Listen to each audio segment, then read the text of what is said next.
I never imagined I'd spend my 35th wedding anniversary with Mark by his hospital bedside, listening as the world we'd built brick by brick for nearly 4 decades crumbled around me. This room, reeking of antiseptics and despair, became the stage for the most horrific drama of my life. A drama I hadn't even suspected, living as I was in a cozy cocoon of illusions. But life, as we know, is a master of surprises, especially when you least expect them, isn't it? Those fateful seconds when years of silent sacrifices and quiet suspicions you'd diligently pushed away, dismissing them as figments of your imagination, suddenly erupt into searing, irrefutable truth. The look on Mark's face that night wasn't just a mixture of fear, relief, and some perverse plea. It was the face of a man unburdening an unbearable load on the very threshold of eternity, indifferent to the cost his relief would exact from those left behind. I will carry that image with me forever. Not with bitterness, as paradoxical as that may sound. Rather, as a reminder of my own strength, of the abyss of resilience hidden within me, a strength I never knew I possessed. A reminder that sometimes you have to lose absolutely everything, down to the last screw of your orderly little world, to finally remember who you truly are, without pretense or social roles. Before we delve into the darkest corners of this story, please tell us in the comments where you're watching from, what city, what country. And if this story resonates with your soul, if it makes your heart beat faster, make sure you're subscribed, because what comes next will make your blood run cold, and the tension will only escalate. Perhaps it's best to start at the very beginning, isn't it? Every tragedy, after all, has its prelude, often deceptively bright. My name is Carol Henderson. I'm 62 now. My once lustrous chestnut hair is generously streaked with silver, which I no longer try to hide beneath layers of dye. That too is part of my new truth. And the wrinkles around my eyes, that fine network of lines, aren't just traces of time. They're the map of my life, testaments to both the unbridled joy of youth and the unbearable, soul-tearing pain of maturity. When I met Mark, I was only 23. I was a naive, enthusiastic graduate of landscape design, my head full of grandiose ideas about transforming the world, and my heart wide open to a great, all-consuming love. Mark was different. He was 5 years older, already an established civil engineer, firmly grounded, a realist to the core. Yet, he possessed such incredible charisma, such an inner strength that seemed capable of moving mountains, and plans that, in his telling, seemed simultaneously incredible, fantastical, and absolutely achievable, the only right path. "We'll build something magnificent together, Carrie," he'd say, and his piercing blue eyes would shine with such unshakable confidence that it was impossible not to believe him. He'd look at me, and I'd feel like the most important, most needed woman in the world. And I believed. Oh, how I believed. I believed in him blindly, unconditionally, the way one believes in God or fate. The early years were a song, a symphony of happiness, beautiful in their unassuming simplicity. We lived in a tiny rented apartment on the outskirts of Chicago, where you could hear every neighbor's sneeze and all the vicissitudes of their family quarrels through the thin cardboard walls, but we couldn't have cared less. We were too absorbed in each other, in our little world we were creating. I slowly developed my small landscape design firm, finding my first clients, rejoicing in every successfully completed project like a child. And Mark confidently climbed the career ladder in a large construction company. His talent and diligence didn't go unnoticed. I remember the night he burst home, waving a folder of documents, his eyes blazing. It was news of his first independent project, a small but very important bridge for the city. We celebrated this event with a bottle of wine that cost more than our weekly dinner budget, and it seemed to us the height of luxury and extravagance. "This is just the beginning, Carrie," he promised then, holding me so tightly I could barely breathe. "You'll see. We'll conquer this city." And he was right, as always. Our life grew and changed along with Mark's professional successes.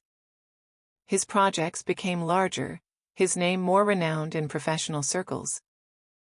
We moved into a spacious, sun-drenched house in a quiet suburb, with a small garden that became my sanctuary, my creative playground. Our daughter, our clever and beautiful Emily, was born, and 3 years later, our son, our restless and cheerful James. The children became the center of our universe. I consciously slowed down my work, dedicating most of my time to them and to the home Mark adored. He always said that home was his fortress, his place of power, where he returned after hard days at work to recharge. And I was the keeper of that hearth, the creator of comfort, that quiet haven where he could relax and be himself. And my younger sister, Lisa, oh, Lisa. She was a bright ray of sunshine in our family, 10 years younger than me. After the early and tragic death of our parents, when Lisa was only 12, I practically became her mother. She grew up before our eyes, becoming an integral part of our family. Emily and James adored their young, energetic Aunt Lisa, who was always ready for any adventure, any game, ready to listen to their childhood secrets. Lisa often stayed with us on weekends, bringing even more laughter, youth, and carefree joy into our home. She trained as a graphic designer, became successful and independent, but our relationship remained as warm, trusting, and close as in her childhood. We shared everything: girlish secrets, professional successes, small joys, and rare sorrows. I trusted her more than anyone in the world, except Mark, of course. She was my best friend, my trusted confidant, my little sister, whom I protected and loved with all my heart, like my own daughter. Mark also treated her wonderfully, always fatherly and attentive, invariably calling her our second daughter, or the little mischief maker with good humor. We were a real family, close-knit, loving, united, unbreakable. At least that's what I thought. And this illusion was so sweet, so convincing. And then, 5 years ago, just as we were planning a grand European tour to celebrate our 30th anniversary, like a bolt from the blue, Mark's diagnosis: pancreatic cancer. Those 3 words, spoken in the oncologist's dispassionate voice, sounded like a death sentence, stunned me, knocked the ground from under my feet, shattered our lives into before and after. The world, so stable, predictable, and understandable, trembled, threatening to collapse at any moment. I remember walking out of the doctor's office, holding Mark's arm tightly, his face ashen, deathly pale, and in his eyes, a primal terror he tried in vain to hide behind a mask of feigned composure. In that moment, looking at his bewilderment, his fear, I knew I had to be strong. Incredibly strong. For him, for the children, for our family, for everything we had built. I became his shadow, his devoted caregiver, his personal psychotherapist, his sole support in this raging ocean of pain and fear. Endless visits to doctors began, grueling courses of chemotherapy, agonizing radiation sessions. Short periods of fragile hope, when it seemed the disease was retreating, were replaced by crushing blows of despair when new tests showed deterioration. These were terrible, exhausting years that drained all life from me, aged me by a decade. Lisa was there. She truly was there. She came almost every day, despite her busy work schedule. She brought fresh groceries, cooked dietary meals for Mark, helped me around the house, which I had completely neglected. She entertained Mark with conversation when he felt a little better, read him books, played his favorite old movies. She supported me when I was on the verge of complete physical and emotional exhaustion, when tears choked me, and I had no strength left even to breathe. "We'll get through this, Carrie," she would whisper, holding me tightly in her thin but strong arms. "Just hang in there. You're a rock, you're the strongest." Her support was truly invaluable to me then. I thanked God for such a sister, for such a guardian angel. In those difficult times, she became even closer, even dearer. It seemed our shared grief had only brought us closer. For the last few months, Mark had barely left his bed. The disease mercilessly devoured him from within, day by day, hour by hour, transforming my once strong, tall, athletically built husband into a gaunt, emaciated shadow of his former self. I slept in snatches, in an uncomfortable armchair beside his bed, startling at every rustle, listening to every faint breath, terrified of missing that very last one. The children, Emily and James, visited as often as they could, but they had their own families, their own jobs. The main burden of care, all that heart-wrenching routine, fell on me, and, as I then thought, on Lisa, who remained my faithful assistant and support. That night. It was the night of our 35th wedding anniversary. The irony of fate, a cruel smirk of destiny. I brought a small, modest bouquet of his favorite white roses into the room, a symbol of our pure and eternal love, as I naively believed then. I placed them in a vase on the nightstand and sat on the edge of his bed. Mark struggled to open his eyes. A faint, barely perceptible smile touched his parchment-like lips. "Carrie, do you remember our first dance?" he whispered, his voice so low I could hardly make out the words. Each word was a visible effort. "Of course, I remember, darling," I said, gently taking his withered, cold hand in mine. It was so fragile, so defenseless. "To that awful off-key song by some third-rate band your best friend Jim hired for our wedding, remember?" We even laughed that he had absolutely no ear for music. He smiled weakly, with his eyes only. The memory seemed to briefly revive him. Yes, exactly. But we were happy, Carrie, insanely happy. We were very happy, Mark, the happiest people in the world. Unbidden tears welled in my eyes, hot and stinging. I quickly wiped them away, not wanting to show him my weakness. He was silent for several long, drawn-out minutes, gathering his strength, or perhaps his courage.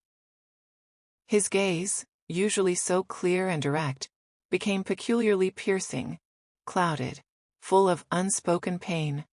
But it wasn't the physical pain I had grown accustomed to. It was a different pain, deeper, darker, more terrifying. The pain of the soul. "Carrie," he began, his voice cracking betrayingly. I have to tell you something. I can't leave with this terrible burden on my soul. It'll suffocate me." My heart skipped a beat, then began to pound with double force from a bad, inexplicable premonition. "What is it, Mark? What happened? You can tell me anything. You know there have never been any secrets between us." Oh, how wrong I was! He closed his eyes, and a single tear slowly rolled down his sunken, sweat-drenched cheek. I was a terrible husband, Carrie. Ungrateful. A blind egotist. I cheated on you." The words, quiet, barely audible, fell into the sterile silence of the room like heavy tombstones. Cheated? Mark? My Mark? The man who had been my universe, my air, my rock? It couldn't be. This was some monstrous mistake, the evil delirium of a dying man, tormented by illness. I stared at him, wide-eyed, unable to utter a word, a sound. The air was catastrophically scarce. An icy band tightened around my chest.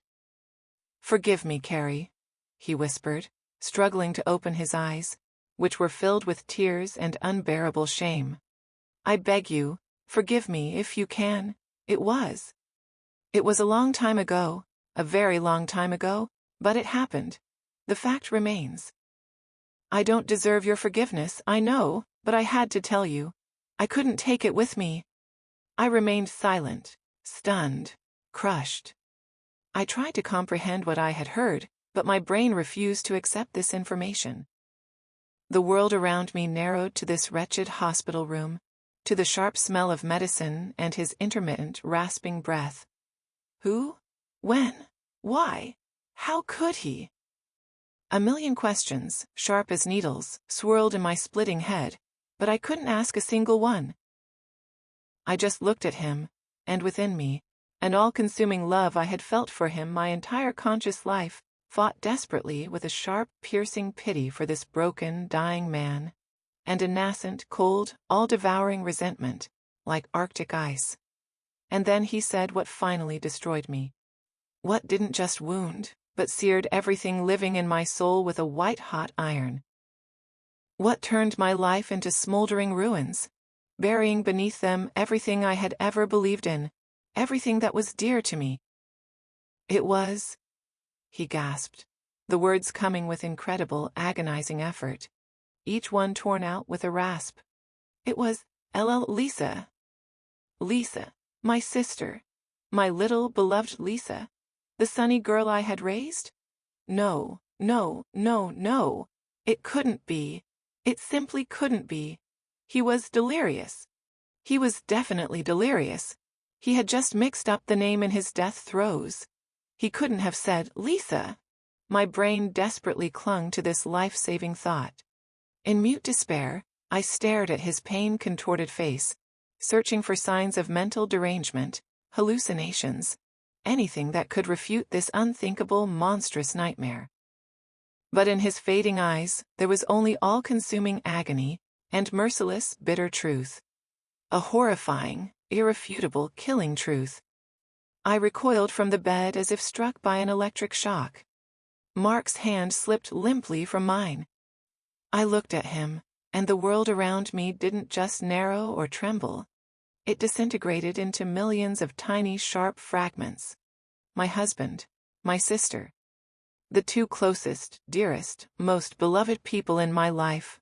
Traitors. Both of them.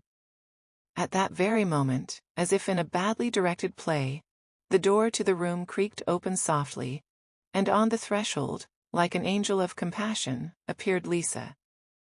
In her hands was a small thermos of chicken broth, which she always prepared for Mark. On her pretty face, a familiar, concerned, gentle smile. "Carrie, dear Mark, I brought you some hot broth," she began in her melodious voice, but faltered mid-sentence, seeing the expression on my face, my figure frozen like Medusa. I looked at her, and that habitual sweet smile on her face now seemed to me a diabolical, mocking smirk. The very same Lisa who had so touchingly held my hand when I wept silently from helplessness and despair in the hospital corridors. The very same Lisa who had encouragingly whispered that we were strong, that we would overcome everything together. The very same Lisa who, it turned out, had been sleeping with my husband all this time, with the husband of her sister who had replaced her mother. My world didn't just collapse. It exploded with a deafening roar. And I was left alone, buried under its smoldering, bleeding wreckage, at the bedside of a dying traitor, looking into the frightened eyes of another traitor, whom I had loved and trusted as myself, as my own daughter. What was I to do? What could I do in that unbearable, soul-tearing moment? Scream at the top of my lungs? Claw at her hair? Hit her? Fall onto the cold linoleum and sob aloud, like a wounded animal? I did none of these things.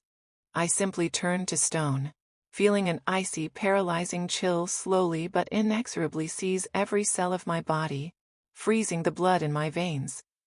This was the end. The irrevocable and final end to everything I had known and loved. Or, as I realized much, much later, this was only the very beginning of my personal, meticulously planned hell. The world didn't just shatter. It atomized. The fallout, a toxic dust membro settling into the marrow of my bones. Lisa. My husband had uttered her name, not as a plea for her comfort, but as the identity of his accomplice in a betrayal so profound it defied comprehension. And then, as if summoned by some malevolent stage director, she appeared. Lisa. My sister. Standing in the doorway, a thermos of chicken broth clutched in her hands, her face etched with that familiar, practiced concern that I now saw as a grotesque mockery. Carol? Mark, darling. I brought you some. Her voice, usually a melody of gentle solicitude, trailed off.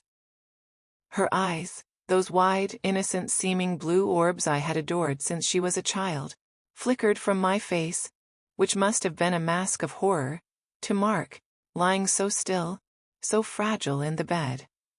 Did she see the confession lingering in the air? Did the stench of treachery, so potent to me it was almost visible, reach her nostrils? Time stretched, thinned, became an unbearable, viscous fluid in that sterile room. I couldn't breathe. I couldn't think. My gaze was locked on her, this cuckoo in my nest, this viper I had nurtured. Every memory of her kindness, her support during Mark's illness, now replayed in my mind as a twisted, manipulative performance.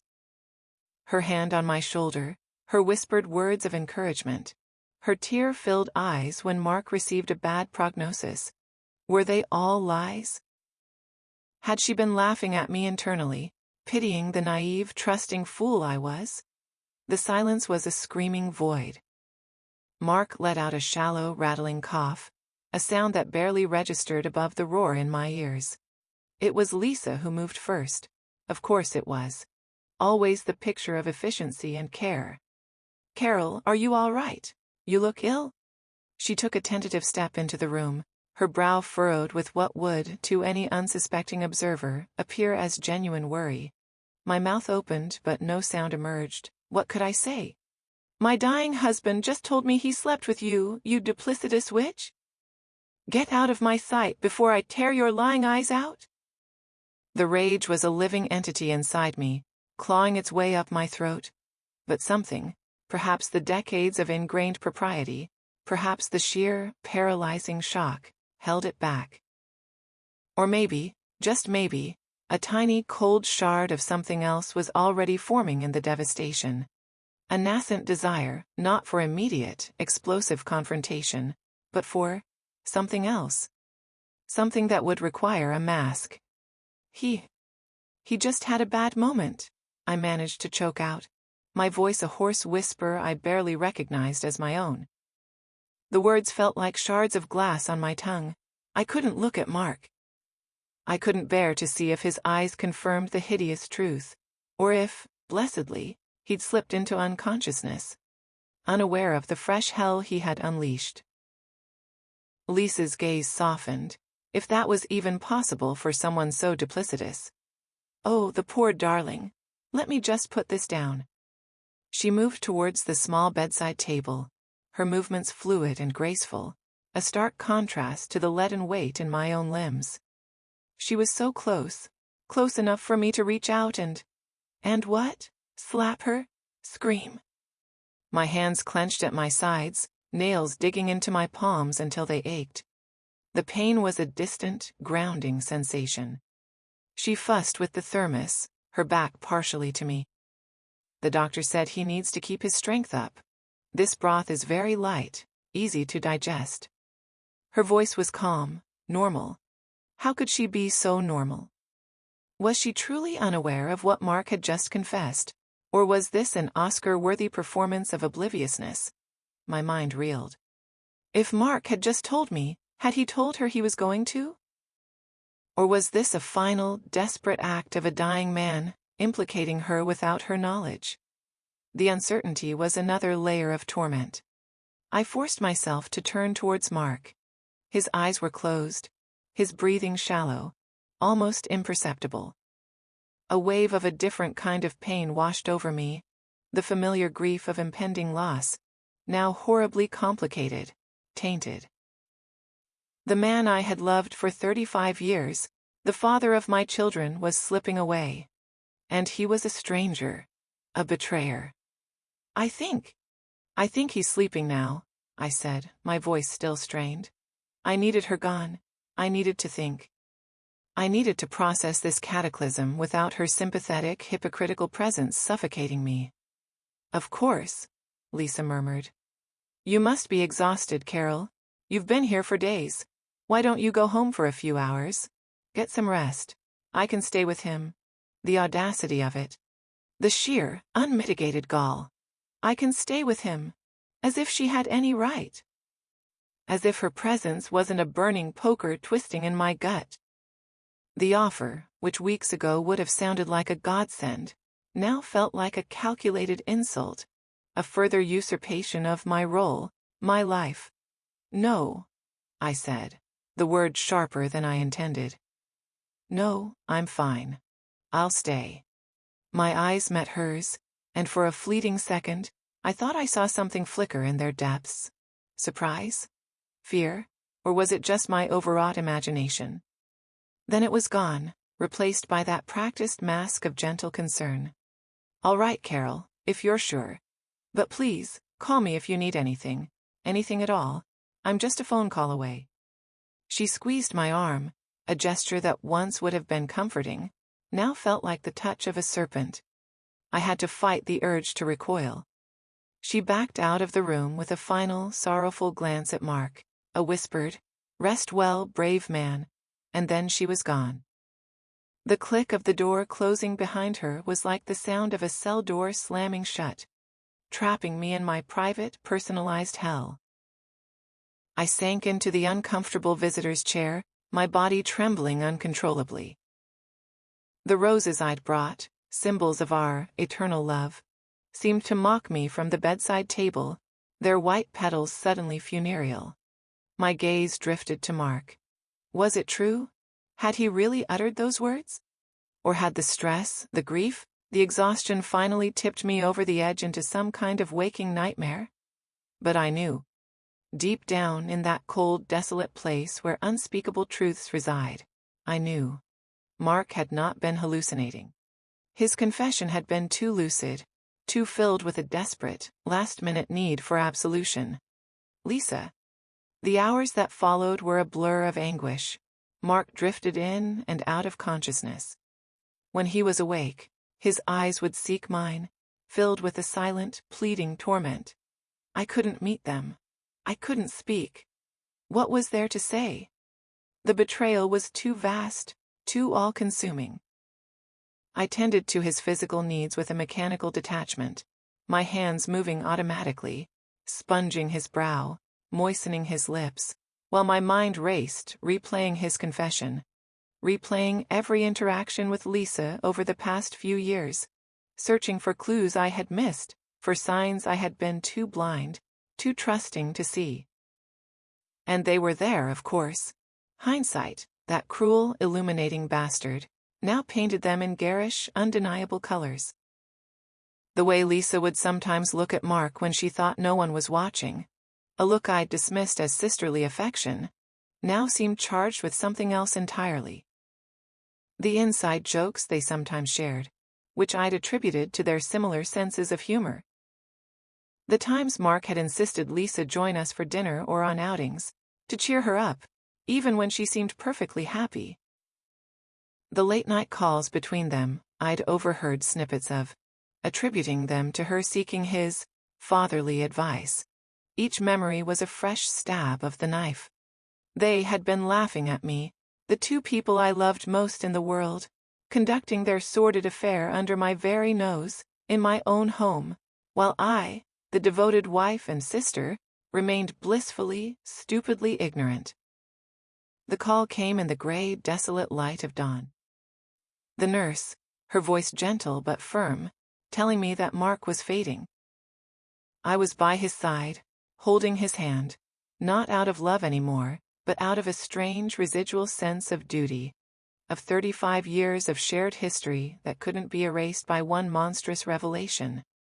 His breathing grew fainter, a soft, shallow sigh, and then, nothing. Silence. The kind of absolute silence that screams of finality. Mark was gone. The minutes that followed his death were a hollow, echoing void. The nurses came, did what they had to do, their hushed voices and sympathetic glances barely registering. I sat, numb, staring at his still face, no longer animated by love or betrayal, just empty. The grief I had anticipated for so long was there, a dull throbbing ache, but it was overshadowed, eclipsed by the searing burn of this newfound knowledge. Then my phone buzzed. Lisa. Of course. Carol? Oh, Carol. I just heard. Dr. Henderson called me. Mark, is he? Her voice was thick with expertly feigned tears. "Yes, Lisa," I said, my own voice flat, devoid of emotion. "He's gone." "Oh, Carol, I'm so sorry. I'm coming right over. You shouldn't be alone." Before I could object, she had hung up. She was coming, to comfort me, to help me make the arrangements, to play the role of the grieving sister-in-law and devoted younger sister. The hypocrisy was breathtaking, and in that moment, something inside me shifted. The initial paralysis of shock began to recede, replaced by a cold, hard resolve. I would not break. I would not give her the satisfaction of seeing me crumble. Not yet. I would play my part too. I would wear my own mask of grief, of bewildered sorrow. I would let her comfort me, let her help.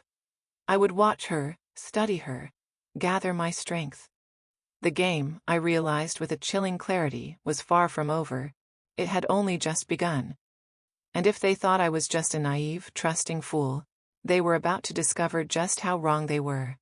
This was my home, my life they had invaded. And I would not go down without a fight. The world outside the hospital was indifferent to my personal cataclysm. The sun rose, traffic hummed, life went on. But for me, everything had changed. As I waited for Lisa, for the next act in this cruel charade, I felt a strange, almost alien calm descend. The storm of emotions still raged within, but on the surface, I would be serene. I would be the grieving widow. For now, this story, it's tearing me apart to even recount it. But I have to. If you're feeling even a fraction of what I went through, if this resonates with you, please make sure you're subscribed to the channel. Because the facade I had to maintain, the discoveries I was about to make, they were far more shocking than anything I could have imagined. You won't want to miss what happened next. The funeral was a meticulously orchestrated performance of grief, and Lisa, to my ever-increasing horror, was its star. Mark's death had been swift after his confession, a mere 12 hours later, as if unburdening his soul had severed his last tie to this world. Those 12 hours were a Dantean circle of hell I wouldn't wish upon my worst enemy. Lisa had been in and out, a phantom of solicitous care, her brow furrowed with concern for me, her voice a low, soothing murmur of condolences for a loss she had, in part, engineered.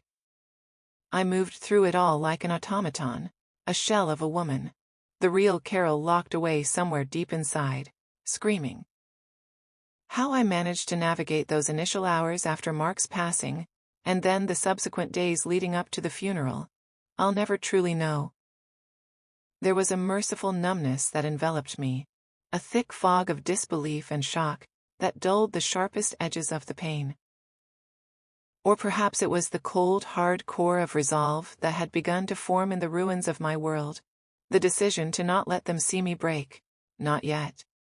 Lisa, bless her duplicitous heart, took charge of many of the arrangements.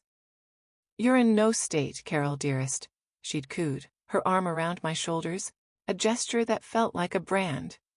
"Let me handle this. It's the least I can do for Mark, and for you." And I let her. I let her choose the casket, select the flowers, white roses, ironically, his favorite, she'd reminded me with a tearful smile, and liaise with the funeral home. It was a perverse kind of self-torture, watching her play the role of the grieving sister-in-law, the devoted family friend, knowing what I knew. Each efficient, compassionate act was another twist of the knife. The funeral service itself was a surreal blur. The church was filled with faces, friends, colleagues of Mark, distant relatives I hadn't seen in years. Their murmurs of sympathy, their sad smiles, their well-intentioned platitudes washed over me.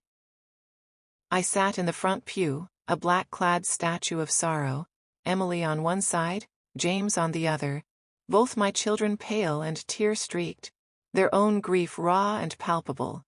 And next to Emily, of course, was Lisa.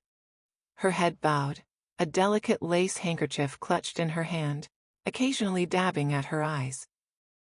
She even managed a small, heartbroken sob when the minister spoke of Mark's unwavering devotion to his family. The hypocrisy was so profound, so blatant, it was almost admirable in its audacity. I remember looking at the back of her head, at the way her blonde hair, so like my own shade before I'd let the gray come in, caught the light filtering through the stained glass windows. And a cold, venomous thought slithered into my mind. Did you cry like that when you were in bed with my husband, Lisa? Were you this convincing an actress then, too? The thought was so ugly, so out of character for the woman I used to be, that it almost made me gasp. But the woman I used to be was dead, buried alongside my illusions. After the service, at the reception held in our home, the one Mark and I had built, filled with memories now tainted and corrupted, Lisa was a whirlwind of activity. She moved through the rooms, offering coffee and comfort, her voice a low, sympathetic hum. She regaled small groups with tender anecdotes about Mark, her beloved brother-in-law, her mentor, her rock. I watched her, a detached observer at my own husband's wake, and marveled at her performance.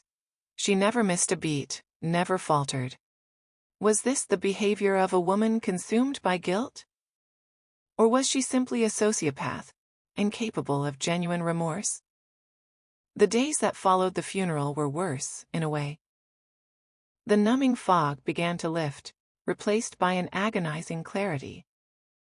The house, once a sanctuary of love and laughter, now felt like a mausoleum, each room echoing with unspoken betrayals. Mark's favorite armchair in the study, the scent of his cologne lingering faintly on his clothes in the closet, the photographs of us smiling, happy, oblivious, they were all instruments of torture. And Lisa, she was relentless in her support. She called every morning. "Just checking in, Carol. How are you holding up?" She'd pop by unannounced with casseroles and sympathy. "You need to eat, darling. You need to keep your strength up." Each visit was a fresh ordeal. I wanted to scream at her, to confront her, to demand answers. But the words wouldn't come. Not yet. Instead, I retreated into a shell of cold politeness, my responses monosyllabic, my eyes carefully avoiding hers. "Carol, you seem so distant," she said one afternoon, her voice laced with that infuriatingly gentle concern. We were in the kitchen, the heart of our home, now a place I could barely stand to be. She had just placed a freshly baked apple pie, Mark's favorite, on the counter. "I know you're grieving, but you don't have to go through this alone. I'm here for you. We're family." Family. The word was a bitter pill on my tongue. I looked at her then, really looked at her. At her pretty heart-shaped face, her wide, innocent eyes. The slight tremor in her lower lip that signaled, to the untrained eye, deep emotion. And I wondered, how could you? How could you sit here, in my kitchen, offering me comfort, after what you did? "I'm just tired, Lisa," I said, my voice flat. "It's been a lot." "Of course it has," she agreed readily, her hand reaching for mine across the granite countertop. I pulled my hand back as if her touch were fire. A flicker of something. Surprise? Hurt? Dashed crossed her face so quickly I almost missed it. But it was replaced instantly by that mask of patient understanding. "Take all the time you need, Carol, but please know, I'm not going anywhere." "Oh, I know you're not," I thought with a chilling certainty. "You're too enmeshed, too deeply embedded in the wreckage of my life." It was in the quiet, lonely hours of the night, when the house was still and sleep offered no escape, that the memories began to surface, unbidden and cruel. Not the happy memories, those were too painful to touch. No, these were different. Small, seemingly insignificant moments from the past few years, incidents I had dismissed or misinterpreted at the time, now replayed in my mind with horrifying new significance. I remembered the time, about 3 years ago, when Lisa had been going through a difficult patch after a breakup. She'd spent almost every evening at our house, often staying late, long after the children had gone to bed. Mark would sit with her in the living room, talking in low voices, while I bustled about, tidying up, grateful that he was being so supportive of my distraught sister. Now, the image of them, heads bent close together on the sofa, took on a sickening new light. What had they really been discussing? Her broken heart, or the logistics of their next assignation? I recalled the numerous errands they'd run together for Mark during his illness. "Lisa's taking me to that specialist downtown, Carrie. No need for you to take time off work," Mark would say. Or Lisa, bright and helpful. "Mark needs a specific brand of protein shake, Carol. I can pick it up on my way over, save you the trip." At the time, I'd been grateful for her help, for her willingness to share the burden. Now, I saw those errands as stolen moments, opportunities for intimacy right under my nose. The long drives, the quiet lunches, near the clinic. Had they been laughing at my naivety, at my trusting nature? And the gifts? Mark had always been generous, but in the last couple of years, his gifts to Lisa had become more personal, more extravagant than mere brother-in-lawly affection would dictate. A delicate gold necklace I'd vaguely recognized seeing her wear, thinking it was a new purchase of her own. A first-edition book by her favorite author, something Mark wouldn't have known about unless she'd told him, or unless they shared a level of intimacy I hadn't fathomed. I'd even complimented her on a beautiful silk scarf once, a vibrant turquoise that brought out the blue in her eyes. "Oh, Mark picked it out for me," she'd said with a casual shrug. "He has such good taste, doesn't he?" At the time, I'd smiled, pleased by his thoughtfulness towards my sister. Now, the memory made me want to vomit. One night, unable to sleep, I found myself drawn to Mark's study. It was the one room Lisa hadn't tidied or organized after his death. I hadn't had the heart to touch it yet. I sat in his leather chair, the scent of him, pipe tobacco and old books, still clinging to the air.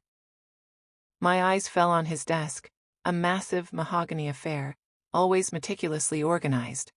On impulse, I started opening drawers, bills, old business correspondence, pens, paper clips, nothing.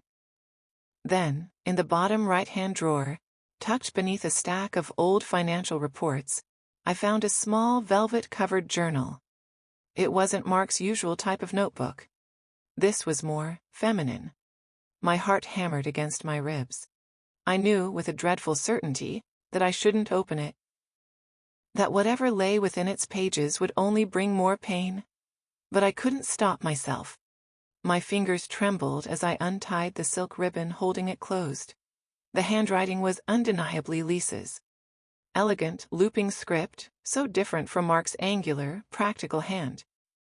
It wasn't a daily diary, more like a sporadic record of thoughts and feelings. I skimmed through the early entries, mundane observations, frustrations with work, mentions of friends. Then, about 4 years ago, Mark's name started appearing more frequently. "M was so kind today. He really understands me in a way no one else does. Spent the evening with C and M. It's hard sometimes seeing them together, knowing. Knowing what, Lisa? Knowing what?" And then, an entry that made the blood freeze in my veins, dated almost exactly 3.5 years prior. "It happened. I can't believe it happened. It was wrong, I know it was wrong, but it felt so right. He said he loves me. He said C doesn't understand him the way I do. I'm so confused, so happy, so terrified. What have I done?" I slammed the journal shut, a strangled sob escaping my lips. Proof. Cold, hard, undeniable proof, in her own hand.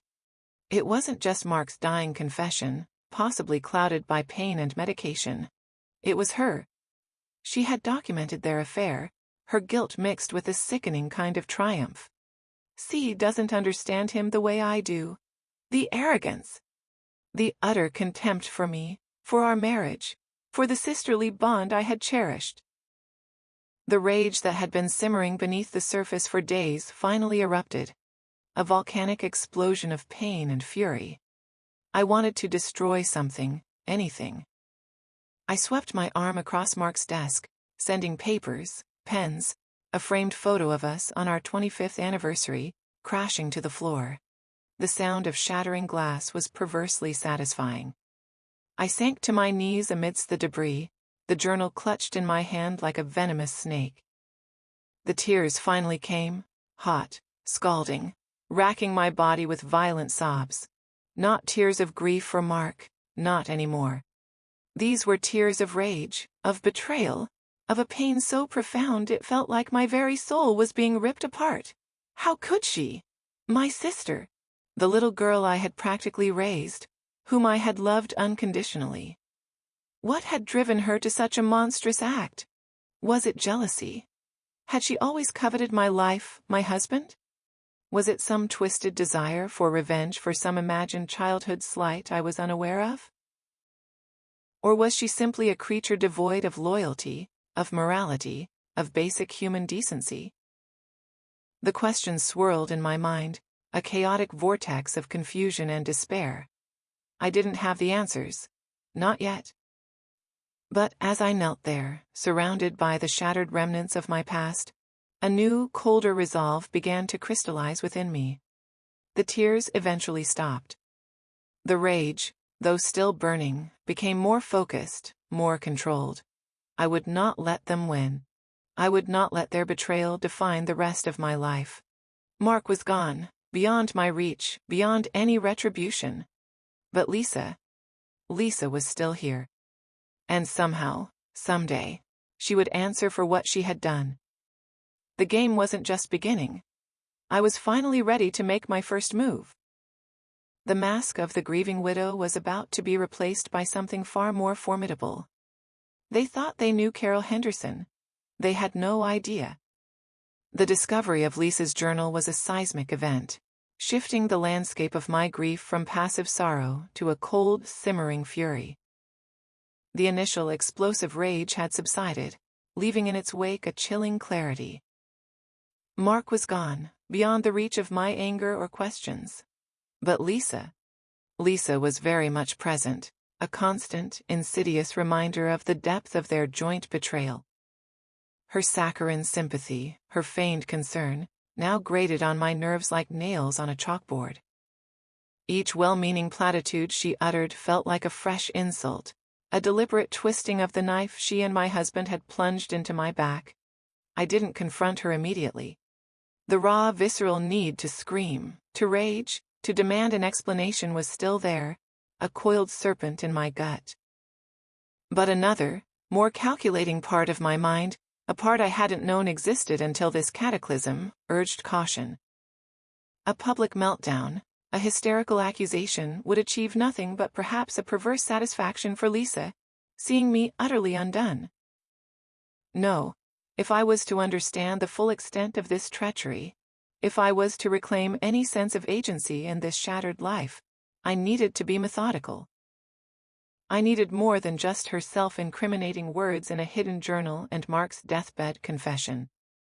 I needed to see the pattern, the threads of their deceit woven through the fabric of our lives.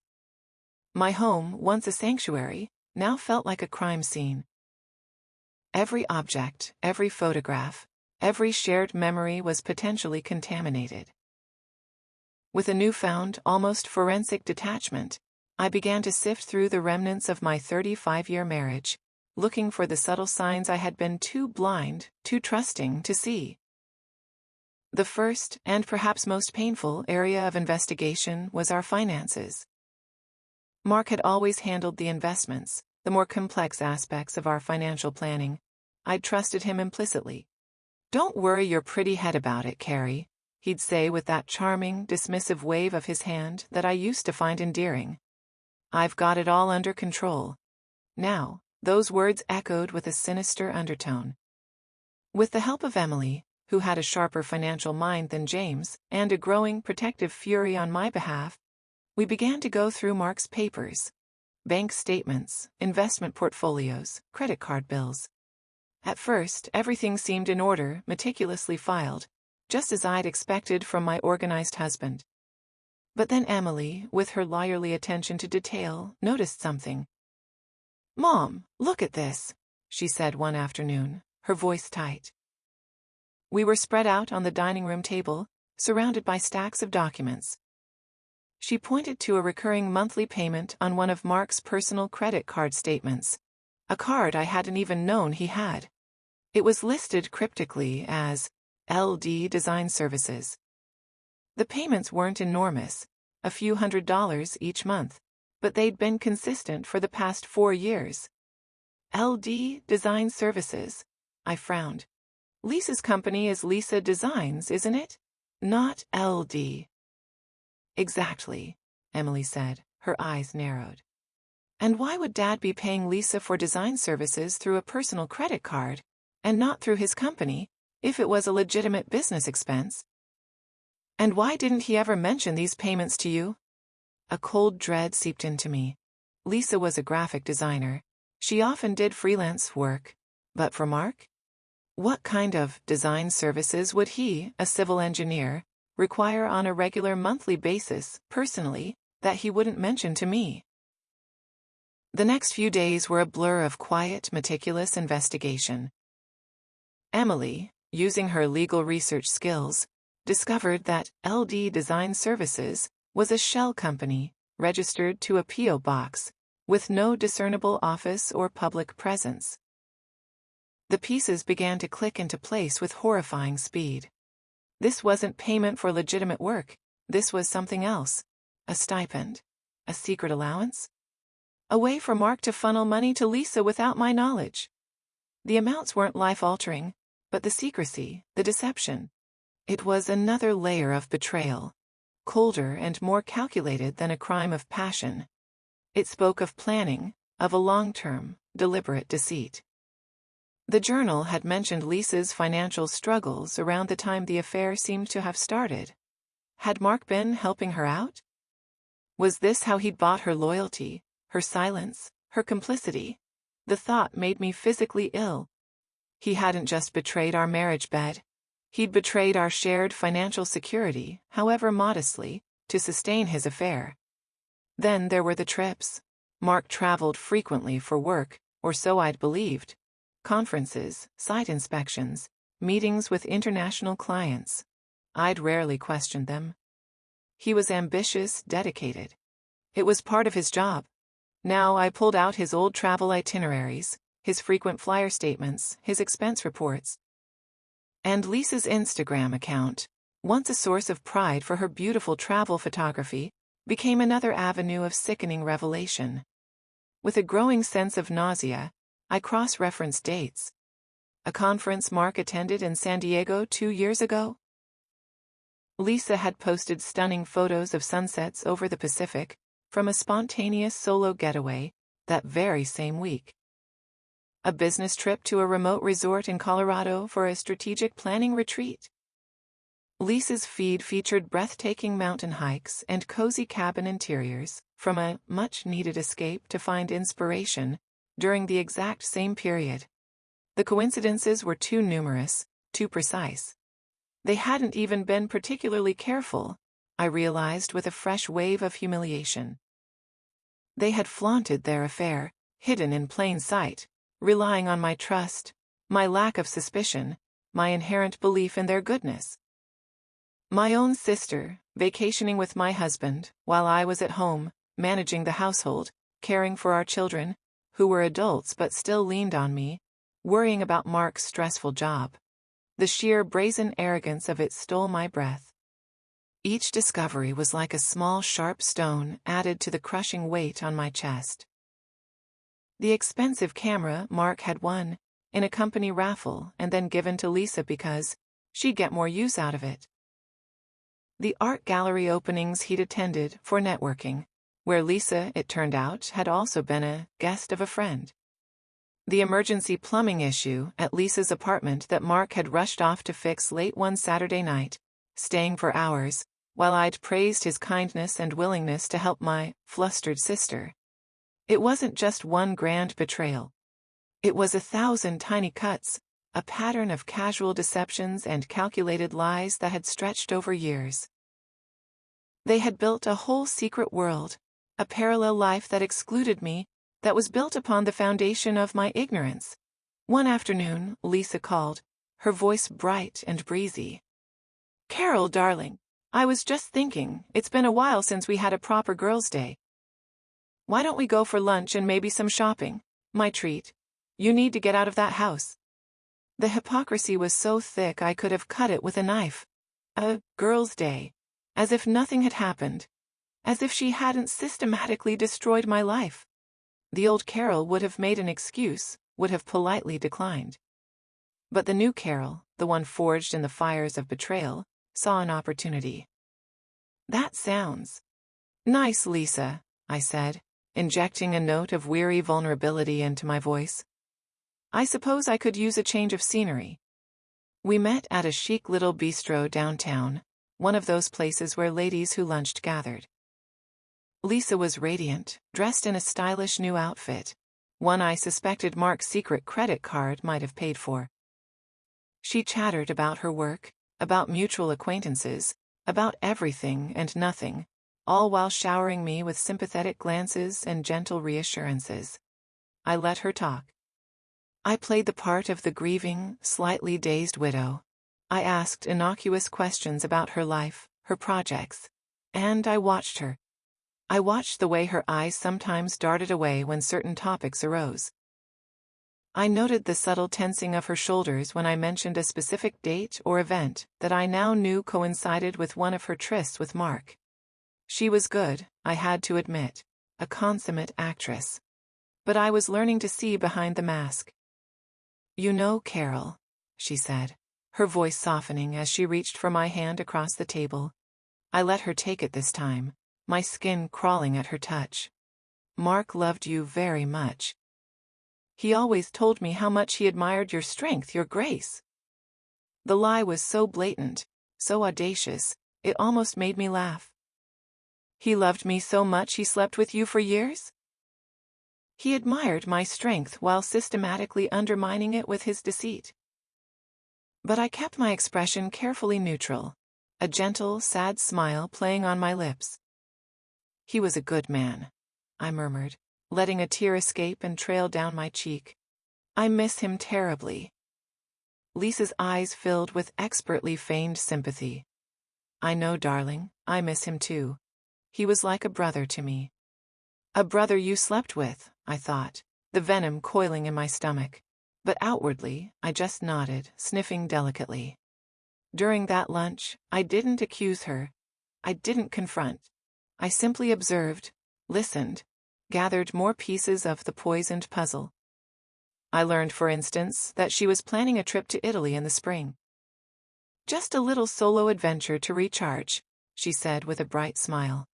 "Mark always said I should see Florence." Another posthumous gift from my husband, no doubt, facilitated by his secret fund. As we parted ways after lunch, Lisa gave me a hug, her cheek brushing against mine. "We'll get through this, Carol," she whispered. "Together." Walking away from her, a cold fury settled in my heart. "Oh, we'll get through this, Lisa," I vowed silently. "But perhaps not in the way you imagine. And definitely not together." The unveiling of these small betrayals, these countless deceptions, didn't lessen the pain of the core infidelity. Instead, they amplified it, painting a picture of a relationship built not on a momentary lapse of judgment, but on years of calculated duplicity, shared between the two people I had trusted most. They had not just stolen moments. They had stolen years of my life, rendering my memories, my very understanding of my marriage, a grotesque lie. But with each new ugly revelation, my resolve hardened. The initial shock was transforming into a steely determination. I wasn't just a victim anymore. I was a woman who had been grievously wronged, yes, but I was also a woman who was slowly, painstakingly, gathering the evidence of that wrongdoing. And the time for quiet observation, for playing the grieving widow, was drawing to a close. The unveiling was almost complete. Soon it would be time for the reckoning. The weeks following my meticulously orchestrated girls' day with Lisa were a strange paradox. Outwardly, I maintained the facade of the grieving widow, slowly emerging from the depths of sorrow, occasionally accepting invitations from well-meaning friends, even forcing myself to attend a few charity events Mark and I used to frequent. Lisa, ever the devoted sister, was often by my side at these functions, a study in supportive sympathy. Inwardly, however, I was a woman transformed, a strategist poring over a battlefield, every nerve ending alight with a cold, focused anger and an unyielding determination. The evidence I had gathered, Lisa's incriminating journal, the financial records detailing Mark's secret payments, the cross-reference travel itineraries that painted a damning picture of their shared getaways, was carefully catalogued, duplicated, and stored securely. Emily, my rock through all of this, had proven invaluable, not just in her practical assistance but in her unwavering belief in me. "Mom, whatever you decide to do, I'm with you," she'd said, her eyes fierce with a daughter's protective love. James, more sentimental and initially more inclined to give his Aunt Lisa the benefit of the doubt, had been harder to convince, but the sheer weight of the evidence had eventually swayed him, leaving him shocked, disillusioned, and quietly furious on my behalf. Their support was a balm to my wounded soul, a reminder that not all love was a lie. My interactions with Lisa took on a new, subtle dimension. I stopped avoiding her calls or visits. Instead, I welcomed them, using each encounter as an opportunity to observe, to probe, to lay the groundwork for what was to come. I began to drop small, seemingly innocuous remarks, verbal breadcrumbs leading her down a path of unease. "You know, Lisa," I said one afternoon, as we were ostensibly sorting through some of Mark's old books, "it's funny the things you discover after someone's gone. Mark had so many hidden interests. Did you know he was quite the connoisseur of early 20th century Italian art?" I watched her carefully as I mentioned Italy, her planned destination. A flicker of something, surprise, anxiety. Dash crossed her face before she smoothed it over with a bright, brittle smile. "Oh, really? No, I had no idea. He never mentioned it to me." Her voice was just a fraction too high, her casualness a little too forced. "Strange, isn't it?" I mused, letting my gaze linger on her for a moment longer than necessary. The secrets people keep. Another time, when she was lamenting the rising cost of living and her own tight budget, despite her successful design business, I remarked, "Well, at least you had Mark looking out for you." He was always so generous, especially with those he cared about. Always ready to help someone out financially if they were in a bind. I saw her swallow, her eyes darting away. She mumbled something about Mark being a wonderful man, and quickly changed the subject. These were tiny, almost imperceptible shifts in our dynamic, but I knew they were registering with her. Lisa was no fool. She was a master manipulator herself, highly attuned to nuance and subtext. She began to watch me more closely, her solicitousness now tinged with a new wariness. The hunter was slowly becoming the hunted, and she was starting to feel it. The catalyst for a more direct approach came unexpectedly. It was a rainy Saturday afternoon, nearly 6 months after Mark's death. I was in the attic, finally steeling myself to go through boxes of old photographs and memorabilia, a task I had been dreading. In a dusty trunk filled with Mark's college mementos, I found a small, leather-bound photo album. It wasn't one of our family albums. This was older, filled with pictures of Mark in his early 20s, before we'd met. And there, in several photos, laughing, arm in arm with a much younger, brasher Mark, was a woman I didn't recognize. A stunning redhead with mischievous eyes. There were no captions, no names. Curiosity, a feeling I hadn't experienced much beyond my grim investigation, pricked at me. Later that week, I invited my children over for dinner.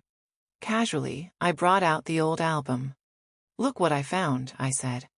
"Mark in his wild college days. Do either of you recognize this woman?" Emily and James peered at the photos, intrigued. "No, Mom, never seen her," James said. Emily frowned, studying one picture more closely. "Wait a minute. There's something familiar about her smile, around the eyes. She looked up at me, then at a nearby framed photograph of our family, one that included Lisa.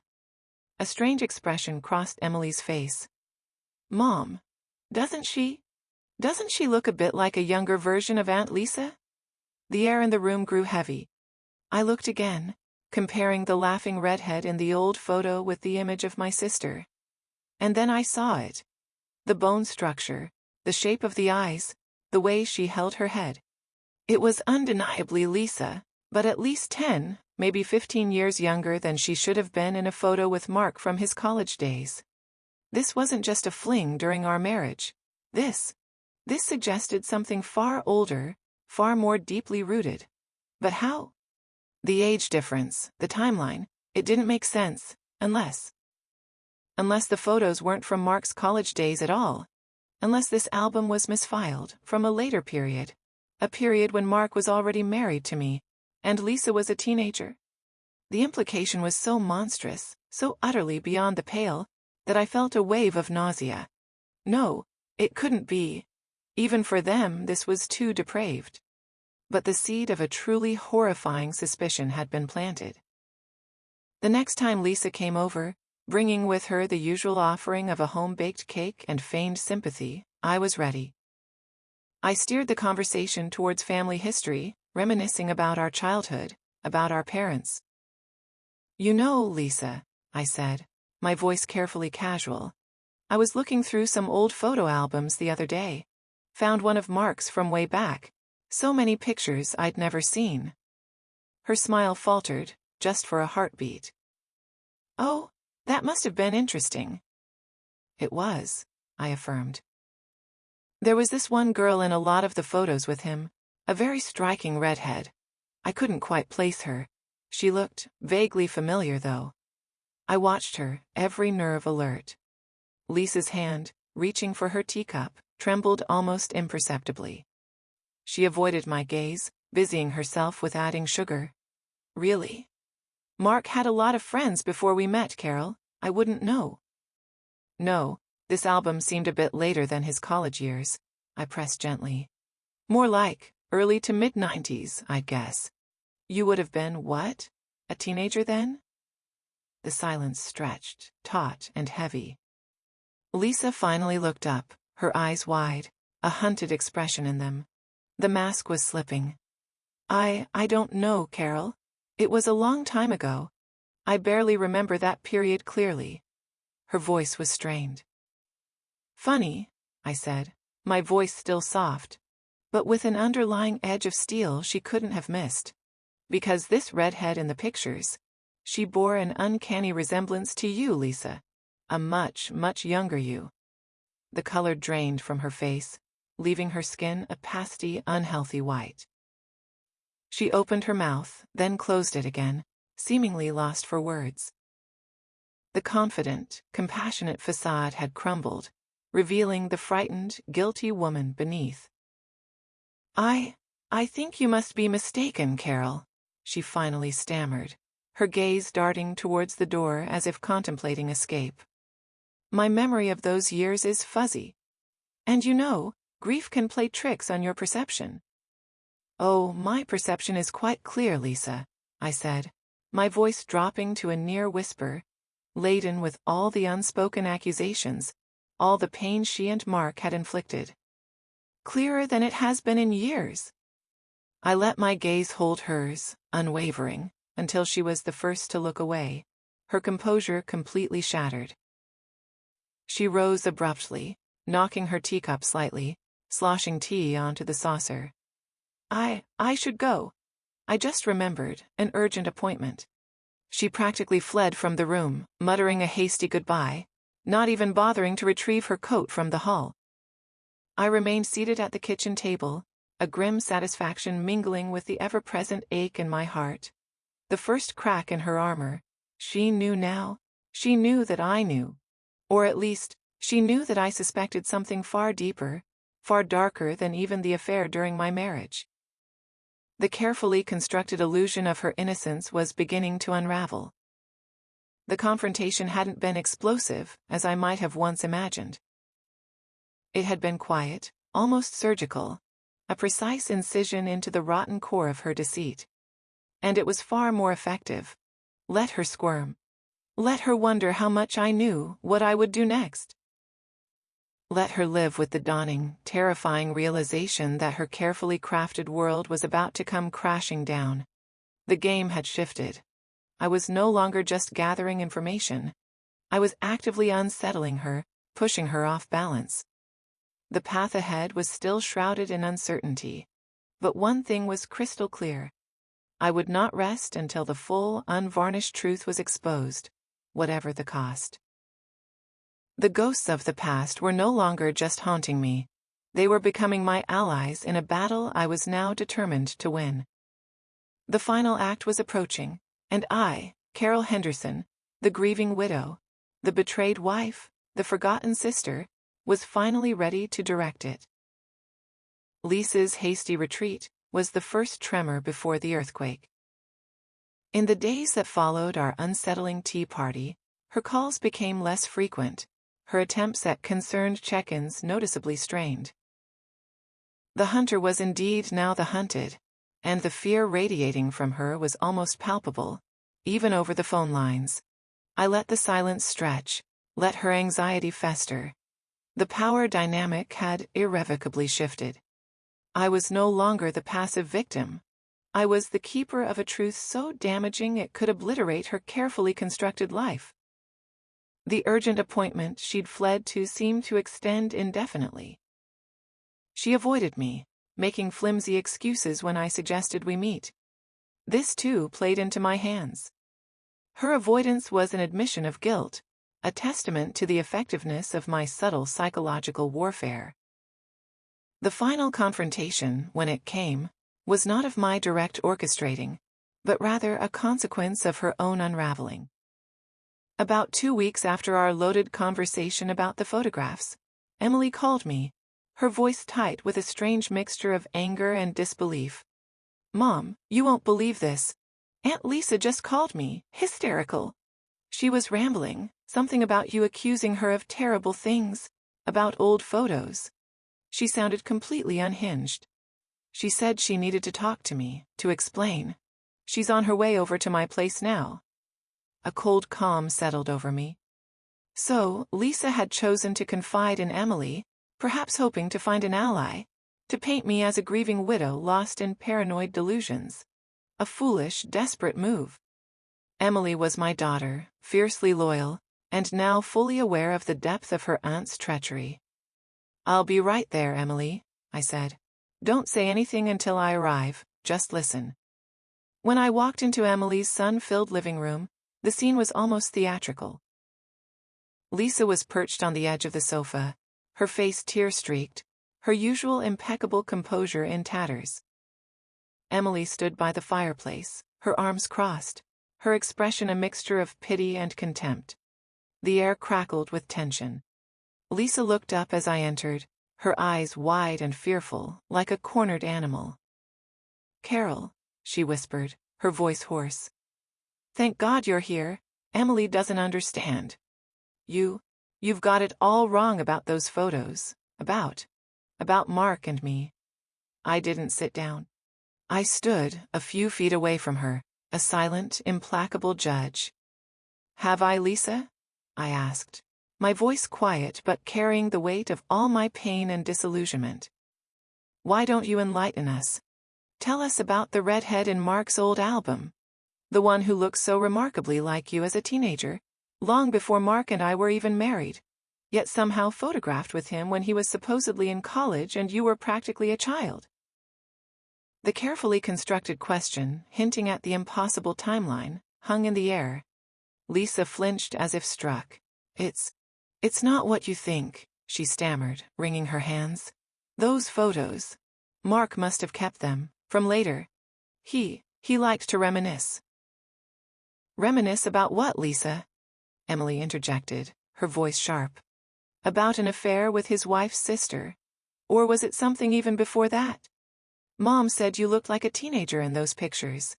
Lisa's eyes darted between us, her panic escalating. "No, it wasn't. I mean, yes, Mark and I. We made a mistake. A terrible mistake during his illness when he was so vulnerable, so needy. During his illness, I repeated, my voice dangerously soft. Or for the 3.5 years prior to his illness, Lisa? As your journal so eloquently details. The journal you kept hidden in his desk drawer, filled with your confusion and terror, and your declarations that he loved you? That I didn't understand him the way you did. The blood drained from Lisa's face. She looked utterly defeated, exposed.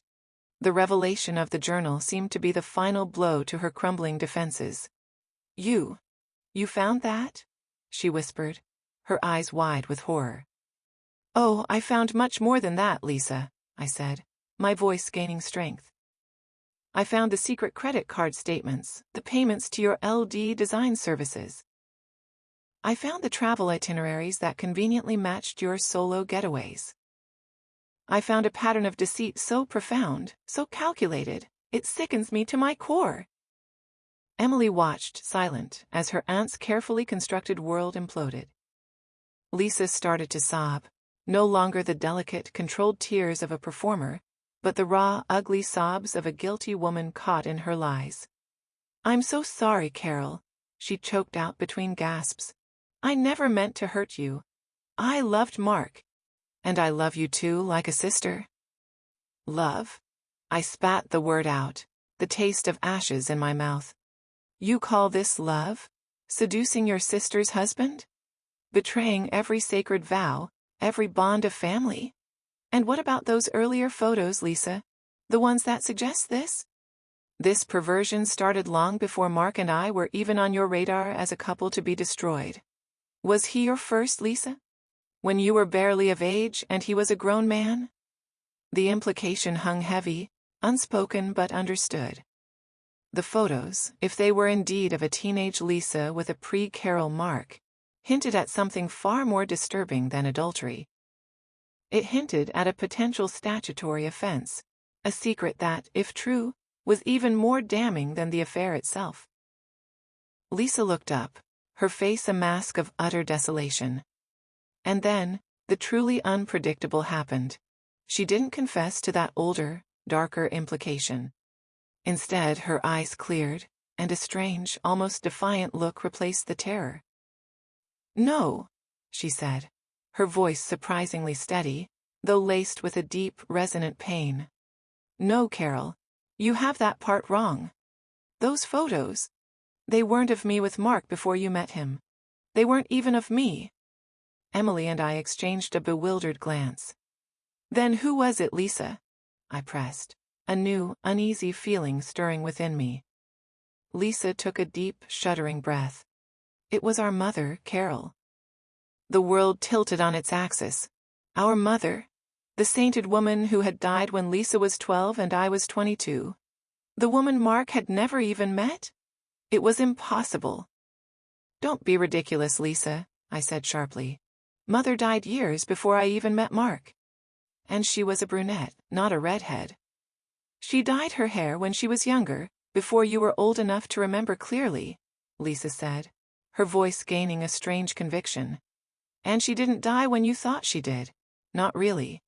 My mind reeled. This was insanity. Grief had finally pushed Lisa over the edge. What are you talking about? Emily asked, her voice a mixture of confusion and alarm. Our father, Lisa continued, her gaze fixed on some distant point.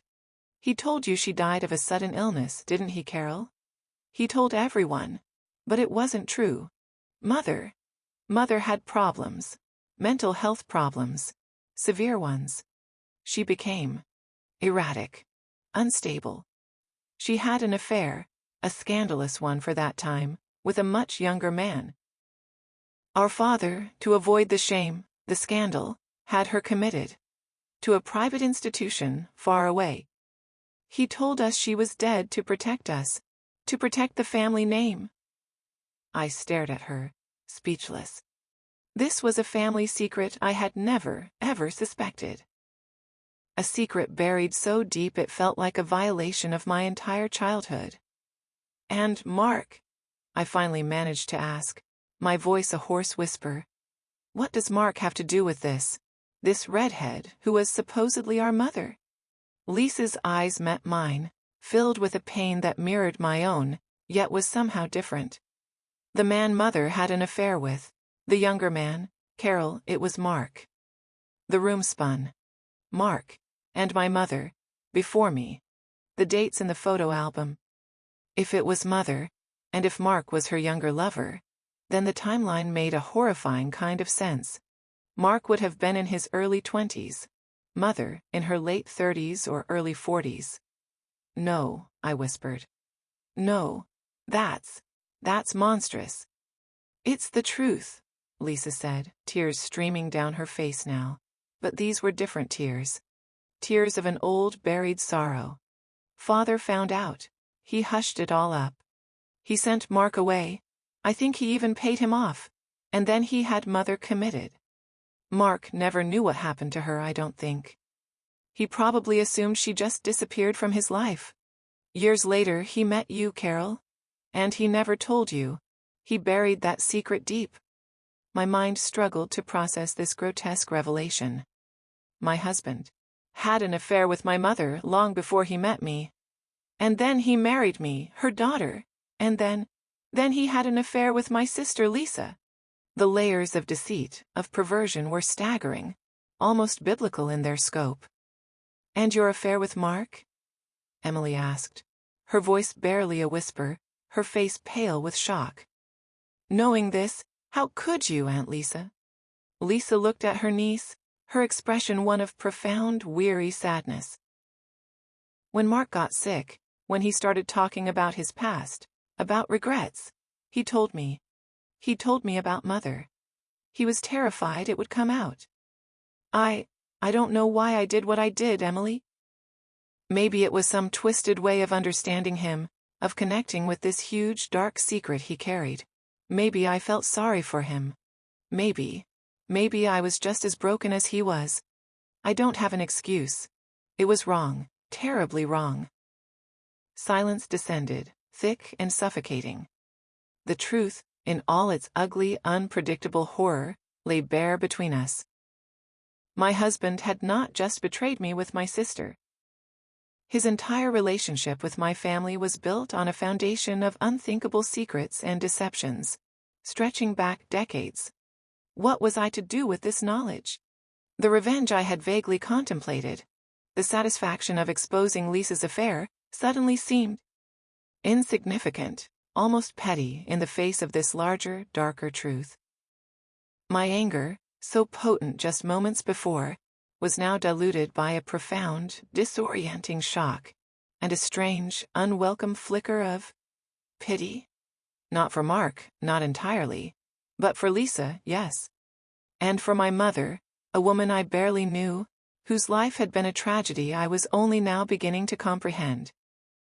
And even in a strange way, for myself, the unwitting pawn in a generational drama of secrets and lies. The path ahead was no longer clear. The neat narrative of betrayal and retribution had dissolved into something far more complex, far more morally ambiguous. There would be no triumphant unmasking of Lisa in the way I had envisioned. The unmasking had happened, yes, but it had revealed wounds far deeper, far more ancient than I could have ever imagined. I looked at Lisa, truly looked at her, perhaps for the first time since Mark's confession. I saw not just a treacherous sister, but a woman also caught in the undertow of Mark's complicated, damaged past, a past that was inextricably, horrifyingly, linked with our own family's hidden tragedies. "Get out, Lisa," I said, my voice devoid of heat, filled only with an immense, bone-deep weariness. "Get out of Emily's house, and get out of my life. I don't know if I can ever forgive you. I don't even know if I want to. But this is too much. I need time. We all need time." Lisa didn't argue. She rose, a broken, diminished figure, and walked out, leaving behind a silence heavy with unspoken griefs and shattered illusions. The unforeseen path stretched before me, shrouded in mist. There would be no neat ending, no satisfying revenge. only the long, hard work of processing a truth more bizarre and painful than fiction. I had set out to uncover a betrayal, and in doing so, I had unearthed a family tragedy that would reshape everything I thought I knew about my husband, my mother, my sister, and ultimately myself. The future was a terrifying blank canvas. But for the first time in a long, long while, amidst the ruins of my old life, I felt a strange, almost imperceptible flicker of freedom. The freedom that comes from knowing the worst and surviving it. The freedom to write a new story, on my own terms, however unpredictable that story might be. And that, as they say, was only the beginning of a much longer journey. A journey of understanding, of healing, and perhaps, one day, of a different kind of peace. If you've been as gripped by this story as I have been in living and retelling it, please ensure you're subscribed. Because the repercussions of these revelations, and how we all tried to navigate them, are stories for another time.